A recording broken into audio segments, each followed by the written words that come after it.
গেছেই, রাজনৈতিক দল লেগে গেছে। এখানটি অপরাধী যে অপরাধ করেছে, 3 জনের নাম ধরা পড়েছে। কি নাম? পরজিৎ মিশ্র, আবার কি প্রমিত নাকি মমিত, তারপর কি জাইফ আহমেদ, তাদের নাম ধরা পড়েছে। আবার পিনাকি বন্দ্যোপাধ্যায়, সে নাকি সিকিউরিটি গার্ড ছিল, নাইট গার্ড, সিকিউরিটি গার্ড।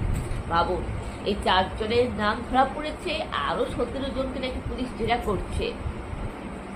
ভাবুন, তাই এদের মধ্যে তো একজন মনোজিৎ মিশ্রের সাথে তার যা ব্যাকগ্রাউন্ড, তার যা ঝুড়ি কেস, 2014 সাল, 2017 সাল, 2022 সাল, 2025 সাল, আর 22 সালের 3 নম্বর কেস সে মনোজিৎ মিশ্রের বিরুদ্ধে।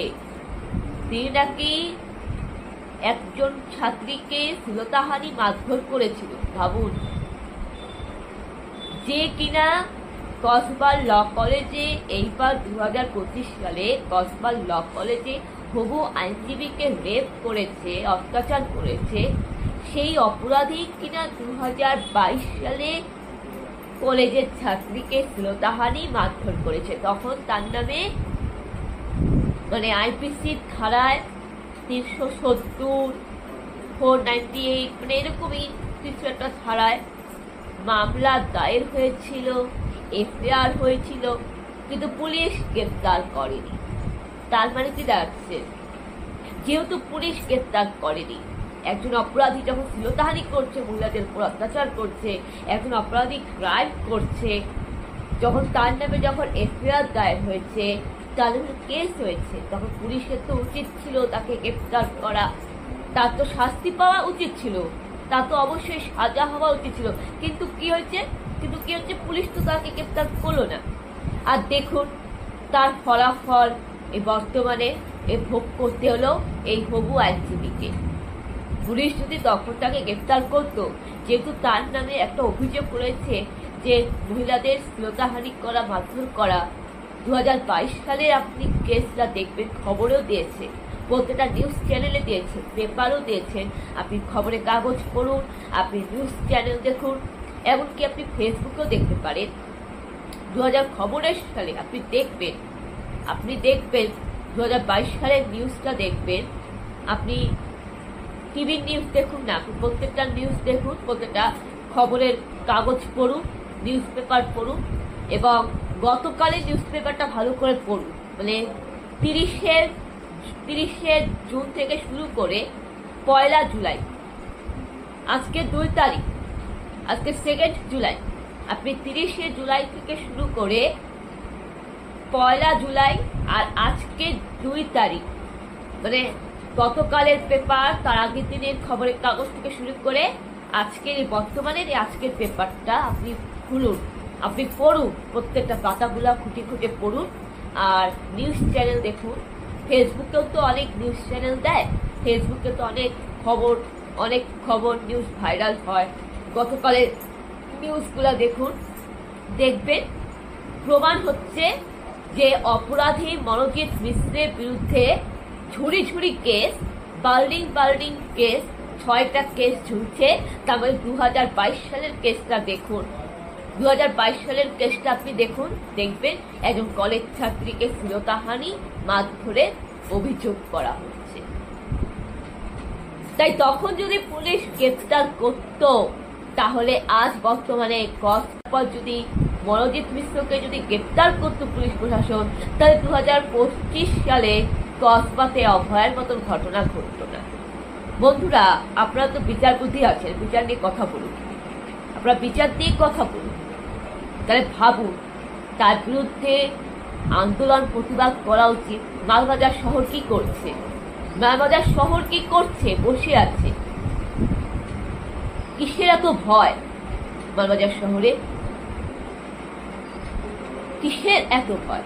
হ্যাঁ, একটা সোজা কথা বলি, আপনি আপনার ব্যক্তিগত ব্যাপার, প্রত্যেকটা মানুষের একটা ব্যক্তিগত স্বাধীনতা আছে, ব্যক্তিগত ব্যাপার আছে, এবং আমাদের ভারতীয় সংবিধানে 19 থেকে 20 নম্বর ধারায় বলা আছে ব্যক্তির স্বাধীনতা, মতামত প্রকাশের অধিকার, ব্যক্তিগত স্বাধীনতা।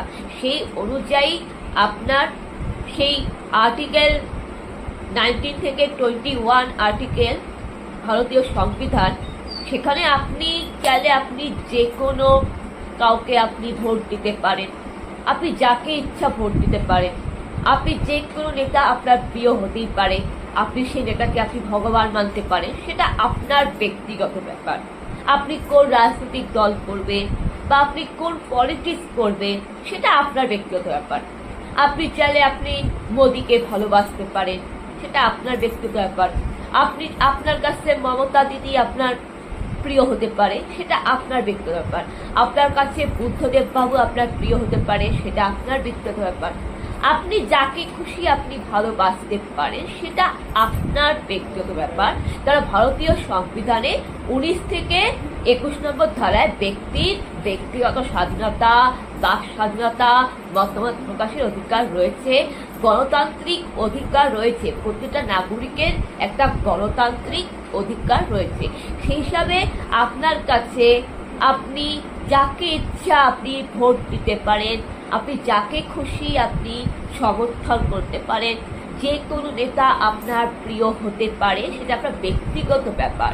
কিন্তু তাই বলে সমাজে দুর্নীতি হচ্ছে, সমাজে অন্যায় হচ্ছে, এটাকে আপনি প্রশ্রয় দিচ্ছেন, এটাকে আপনি মেনে নিচ্ছেন, তাহলে আপনিও সবার অপরাধী। কেন রবীন্দ্রনাথ ঠাকুর বলেছিলেন, অন্যায় যে করে আর অন্যায় যে সহে, তবু কিনা তারে তিন সমদহে। আপনি আপনার কাছে কোনো নেতা আপনার প্রিয় হয়ে গেল, আপনি কোনো রাজনৈতিক দলকে ভোট দেন, আপনি কোনো রাজনৈতিক দলকে সমর্থন করেন, সেটা আপনার ব্যক্তিগত ব্যাপার। আপনার নাগরিকের আপনার ব্যক্তিগত স্বাধীনতা, আপনার কাছে সংবিধান রয়েছে, আপনার গণতান্ত্রিক অধিকার রয়েছে। কিন্তু তাই বলে আপনি অন্যায়কে মেনে নিচ্ছেন। আপনি কোনো অন্যায় দেখলে আপনি প্রতিবাদ করবেন না, আপনি কোনো অন্যায় দেখলে আন্দোলন করবেন না।